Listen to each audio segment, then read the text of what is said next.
Bulchiinsa magaalaa Finfinnee aanaa 12 Boolee Bulbulaa keessatti basaastotaaf mana kennee fi leenjisuun bobbaasaa jiraachuun barame. Murni waraana bilisummaa Oromoo humni waraanaa ammoo dadhabee ololaaf hawaasummaarra namoota bobbaasuun hojii waraana bilisummaa Oromoo diiguuf rokkochiisee irratti hojjechaa jira. Yeroo adda addaatti waraana bilisummaa Oromoo balleessineera funaanaa jira jedhanii ololoofuun beekamu. Itaanaan muudama Itmaajoor Jeneraal Abbabuu Taaddesee xumur torbaan kana waraana bilisummaa Oromoo faannoo yaadaan irratti tarkaanfii qaban jechuun dubbii gooftoleen isaanii dubbatan irra deddeebi'ee dubbachaa ture. Haa ta'u malee humni biyyaa tarkaanfataan qabaniin funaanaa jira jedhaniin waraana bilisummaa Oromoo kan balleessuuf humni waraana meeshaalee fi basaastota diinagdee hedduutti bobbaasanii hojjechaa jiru. Manneen seeraan ijaaramaniif abbaan isaanii wallaalam jechuun bulchiinsa magaalaa Finfinnee aanaa 12 Boolee Bulbulaatti ijaaruun basaastota itti galchee leenjii waraana nageenya yookiin silaamsa raawwatu jechuun leenjisee magaalaa galcheen bilchiginaa angur bubbulchuuf jireenyi namoota basaasaa oolu. Akka odeeffannoo Boolee Bulbulaa irraa argannetti kumaandarii tokko basaastota 10 jala leenjisee basaastonni kun ammoo namoota 10 jalatti ijaaranii dirqamaaf maallaqa bilchigina irraa fudhatanii magaalaa Finfinnee bakka ilmaan Oromoo keessa baay'ataniif bakkuma rakkoon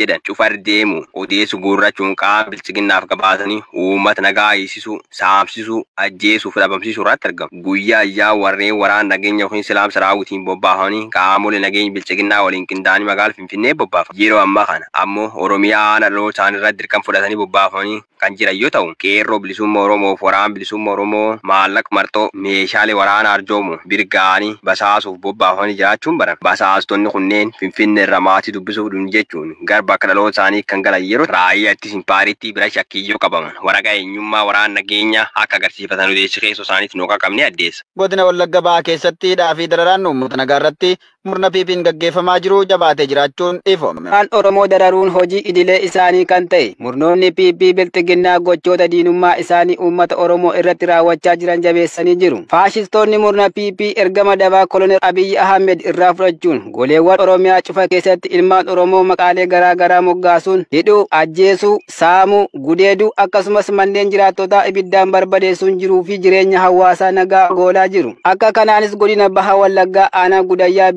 gandoota akka Zangii fi Gubbiin jedhamu keessatti torbanoota darban keessa waraanni faashistii piipii maqaa sakatta'insaan gandoota baadiyyaa sana keessa socho'aa turan uummata nagaan jiraatu isin bara darbee as keessatti waraana bilisummaa Oromoo sooraa turtan ittiin jechuun gidiraa hamtuu agarsiisaa jiraachuun maddeen gabaasan. Ergamtoonni sirnichaa kanaan dura saba Amaaraa ganda Abbaay Daallee ollaa Gubbiin keessa jiraatan meeshaa itti hidhanii turan kan isaan humnoota finxaaleyyii faannoo waliin wal keessa deeman dhiisanii saba Oromoo irraa eeboo fi billaa guuranii isaa waraana bilisummaa Oromoo waliin hojjetu jechuun rakkinoota garaa garaa irraan ga'aa jiran jiraattonni ni dubbatu. Aanaadhuma kana keessatti caamsaa 27 bara 2024 maanguddoota lama kanneen deemuu dadhabanii mana bira taa'aa oolan dhabanii miseensa waraana bilisummaa Oromoo qabne jedhanii gara laafina tokko malee mana hidhaatti akka galchan maddeen dabaluun gabaasaniiru. Godina Harargee Lixaa aanaa Doobbaatti uummata hidhuu fi saamuun itti fufee jira. Uummata bulchaa jiran dararuun nama mootummoota abbaa irree keessaa tokko kan ta'e humna qabanii fi kanneen ganda biroo jibba irraa qabaatan ganda biroo irraa ergifachuun uummata meeshaa maleessa irratti shaakalu.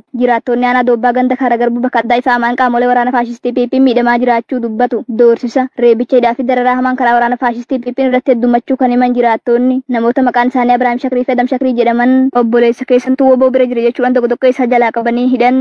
Obboleessi isaa Abiraamitti bilbiluun yommuu inni tokko obboleessa isaa fuudhuuf dhaqu qarshii 15,000 kaffalaa jechuudhaan adamuwwan kaffalee tokko isaa baasu dhabuu lamaanuu hidhamanii jiraachuun barameera. Ganduma kana keessatti bulchaan araddaa waan ittiin galma abbaa gadaa ijaaru jechuun gandicha keessaa jiraattota irraa tokko guuruun qalatanii nyaachaa fi nama maqaan isaa Muusaa Bakar jedhamu harka qalleessa waan tokko hin qabne korbeessa tokkicha qabu kan qarshii 25,000 baasu jalaa fudhatanii qalatanii nyaachuun irra darbee milishoonni fi bulchaan gandichaa Adammaa jedhamu itti roorisaa jiraachuu jiraattonni gandichaa ONM itti himan. Kaaba Oromiyaa godina Walloo aanaa Jillee Dhummuuggaa keessatti murna faashistii piipiin hidhaa fi saamichee jiraattota irratti raawwatu jabaatee itti fufe. Nagaa ajjeesuu, hidhuu, saamuu fi qeerraa buqisuu kan aadeeffate murni faashistii bilchiginnaa waraanaa fi milishoota isaaf amanamoo ta'an uummata Oromootti bobbaasee jiruun hawaasni nagaan manaa baanii galuuf hedduu rakkachaa jiraachuu dubbatu. Kuma kanaan kaaba Oromiyaa godina Walloo aanaa Jillee Dhummuuggaa magaalaa Sanbatee keessatti hidhattoonni sirnichaa kaleessa caamsaa 27 2024 namoota nagaa irratti reebicha ulfaataa fi saamicha raawwachuun kan hidhan yoo ta'u namoota hidhaman keessaa muraasni kan maqaan nu ga'e Adam Hassan Muhammad, Kichaa Hassan Muhammad, obbolaa kan ta'an Hassan Hussein, Alii Giici, Umar Dooyyoo Giici kanneen jedhaman meeshaa isaan waan qaban gurguruun bitatan waraana bilisummaa Oromoo ittiin lolla jedhanii irraa fudhachuun isaaniin ammoo magaalaa Sanbateetti hidhanii dararaa jiraachuus ibsan. Oduu hidhaan wal qabatuun magaalaa Sanbatee keessatti caamsaa 26 2024 nama nagaa maqaan isaa Said Sheikh Muhammad jedhamu badii tokko malee qabuun iyyoo hidhan godinichuma aanaa Jillee Dummuggaa ganda Baxxee keessatti caamsaa 27 2024 ganamaan qe'ee hawaasaatti marsuun namoota maqaan isaanii Said Bushraa fi Taajuu Sheikh Bushraa jedhaman qabeenya isaanii mana keessaa saamuun isaaniinis hidhan jechuun qabaman kun badii qabaatan osoo hin taane sababni hidhamuu isaanii waraanni maafiyaa PP kun gandattiitti seenuun meeshaa keessan fidaa waraana bilisummaa Oromoo ittiin lollaa yoo hin fiddan ta'e ni ajjeefamtu ni hidhamtu akkasumas qabeenya keessan ni saamna jechuun sodaachisaa kan turan yoo ta'u uummanni kunis meeshaa waan qabnu gurgurree bitanne waan isiniif laannu hin qabnu amni biyya bulchuu uummata ni tumsa malee kan saamuu miti waan jedhan qofaaf akka hidhaman jiraattonni har'aata biyyoolessa Oromiyaatti himaniiru. Gareen badee balleessaa PP Baashaggar Aanaa Boosat keessatti lubbuu dargaggoota lamaa galaafate. Uummata nagaa jumlaan ajjeesuun lafarraa duguugaa jiru Biltsiginnaan Baashaggar Aanaa Boosat ganda Siifaa Raasaa jedhamu keessatti caamsaa 25/2024 badii tokko malee waraana bilisummaa Oromootiif galaa geessaa jirtu maqaa jedhu itti maxxansuun dargaggoota lama rasaasa itti roobsuun ajjeesuu jiraattonni himan. Dargaggoonni ajjeefaman kunniinis maqaan isaanii Kamaaloo Bashiroo fi Tamaam Abdul Majid kanneen jedhaman ta'uu fi dargaggoonni kunniin gochaa isaanii malee ajjeefamuu jiraattonni dubbatu. Dargaggoonni kun hawaasa isaanii biratti jaalalaa fi kabajaan kan beekaman yoo ta'u reefa dargaggoota kanaas maatiin akka kaafatee hin awwaalanne dhoowwuun guyyaa tokko guutuu aduu keessa teessisaa akka turanis jiraattonni ONM itti himaniiru. Haaluma kanaan murni uummata nagaa dhabamsiisuu aadeffate kun gandoota aanaa Boosat jalatti argaman hunda keessatti namoota nagaa ajjeesuu, manneen irraa gubuu, qe'ee irraa godaansisuu fi qonnaan bultoonni hedduunis akkaataa lafa isaanii itti qotatan dhabuun qonna malee lafa ba'aa akka jiranis dabaluun ibsaniiru. Kam jirti dhaggeeffattootaaf daawwattoota keenya kabajamu har'aata biyyoolessa Oromiyaa Ragabaa Sarkaanfii Gootichi Waraana Bilisummaa Oromoo Kibxatarra caamsa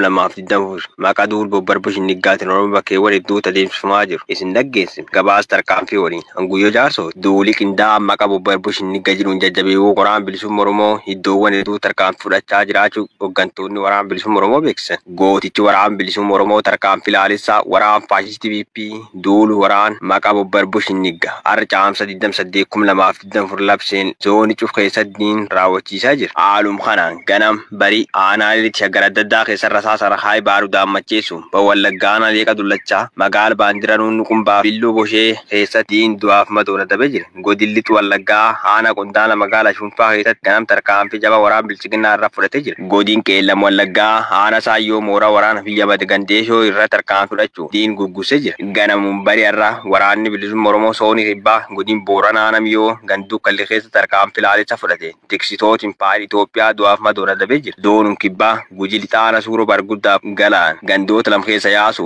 humni diina irraa iddoo ajjeesee meeshaalee waraanaa hedduu sirreeyee kun mooraa qabsoo bilisummaa Oromoof galii taasisee jira. Gootichi waraana bilisummaa Oromoo guyyaa irraa ganama duul bobbarbush nigga milkeessu godin Wallagga ba'aa Onjimmaa Arjoo keelee diina urgufee jira. Irreef gaachanni sabaa gootichi waraana bilisummaa Oromoo guyyaa irraa ganamaan duul bush nigga milkeessuuf seenee godin Wallagga ba'aa Onjimmaa Arjoo ganduwaama sifaat lukkeelee diinaaree mancaasu irra hiikee jira. Yeroo ammaa kanas dhukkee irra kaasaa kan jiruuf hanga ammaatti ilaalchi sagal bombeef waan lama joroorroo bireen abba 200 firii 2 gumbi 10 dugdiina irra hiikee galii qabsoo bilisummaa Oromoo godhee jira. Gootichi waraana bilisummaa Oromoo kaaba Oromiyaa godin Walloo Aanaa Daawwaa Caffaaf Daawwaa Raawwaa keessa diin du'aaf madoona dabuu beeka. Har'a caamsa 28/2024 kaaba Oromiyaa godin Walloo Aanaa Daawwaa Raawwaa buufata waraana faashistii bakka addaa Qurqurooti jedhamutti ganam toorsaa gooticha Abdisabaa Woboon olitti seenu humni diina irraa battalumayyuu ajjeesu 800 hin qabneen adabee bobbarbush nigga milkeessu kanaaf baargarsoftuuf deebisee jira. Tarkaanfiin jajjabee waraana bilisummaa Oromoo fudhatitti fufu godinichuma Aanaa Daawwaa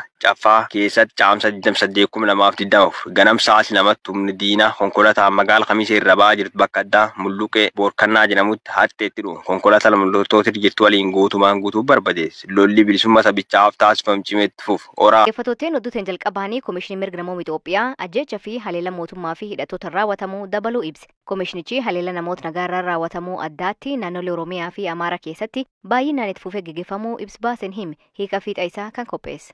Lola mootummaan hidhattoota waliin naannolee lamaan keessatti gaggeessu gidduutti akkasumas haala waraanni hin jirre keessatti haleellaa raawwatamuun lammiileen ajjeefamaa jiru. Sarbamni mirgoota namoomaa hamaanis irra gahaa jira jedhe Komishiniin Mirgoota Namoomaa Itoophiyaa. Ibsa har'a caamsaa 28 baaseen akka himetti sarbama mirgoota namoomaa baay'ee yaaddessoo raawwatamaa jiran keessaa akkuma argan qabanii nama hidhuu, saamichaa fi buqqaatiin lammiilee irra gahaa jira.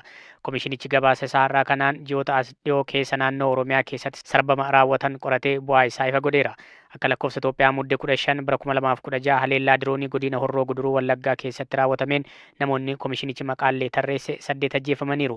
Naannoo Amaaraa godina Gojjam Lixaa, Shawaa Kaabaa, Gojjam Kaabaa akkasumas magaalaa Baardaar keessatti akkuma kana lola humnoota mootummaa fi hidhattoota gidduutti gaggeeffamu hordofee namoonni nagaa ajjeefamaniiru. Miidhaan qaamas irra ga'eera, qabeenyi isaanis manca'eera. Humnoota mootummaatiin alatti hidhattootaan namoota nagaa irratti ajjeechan miidhaa qaamaa geessisuu fi saamichi raawwatamuu komishinichi gabaasa isaatiin eereera. Fakkeenyaaf hidhattoonni faannoo naannoo Oromiyaa kaaba Shawaa aanaa darratti haleellaa akka lakkoofsa Itoophiyaa guraandhala 28 bara 2019 raawwataniin namoota nagaa 25 ajjeesanii namoota ammaaf lakkoofsi isaanii hin baramin butanii fudhatanii akka deeman ibseera komishinichi. Aanaa darraa kanatti hidhattoonni faannoo manneen baay'ee gubuu fi qabeenya saamuu isaanis ibseera. Akka lakkoofsa Itoophiyaa guraandhala 20 bara 2016 hidhattoonni faannoo namoota hojii humnaatiif kibba Itoophiyaa irraa gara hidha haaromsa laga Abbaa adeemaa turan 274 ol ta'an butanii yeroo dheeraatiif erga tursiisanii booda kaffaltaa fudhatanii akka gadhiisan ibsi komishinichaa mul'iseera. Kana malees hidhattoonni faannoo naannoo Amaaraa bakka garaagaraa keessatti namoota ukkaamsuu isaanii kaaseera. Haaluma wal fakkaatuun hidhattoota waraana bilisummaa Oromootiin gandoota garaagaraa godina Shawaa Kaabaa aanaa darraa keessatti argamanitti akka lakkoofsa Itoophiyaa sadaasa bara 2016 kaasee haleellaa namoota nagaa irratti raawwataniin 5 ajjeefamaniiru jedhe komishinichi. Jalqaba ji'a bitootessaa ammoo godina Shawaa Lixaa aanaa noonnoo magaalaa Silkambaa jedhamtu keessatti hidhattoonni waraana bilisummaa Oromoo dhukaasa bananiin jiraattonni aanichaa 2 ajjeefamaniiru. Akka lakkoofsa Itoophiyaa guraandhala 29 bara 2016 naannoo Oromiyaa godina Shawaa Bahaa magaalaa Wanjiitti hojjettoota warshaa sukkaaraa Wanjii 5 erga butanii booda miseensonni maatii maallaqa ittiin gadhiisan kanfalachuuf yaalaa turan yakkamtoota waliin tumsaa jirtu jedhamanii hidhamuu hordofee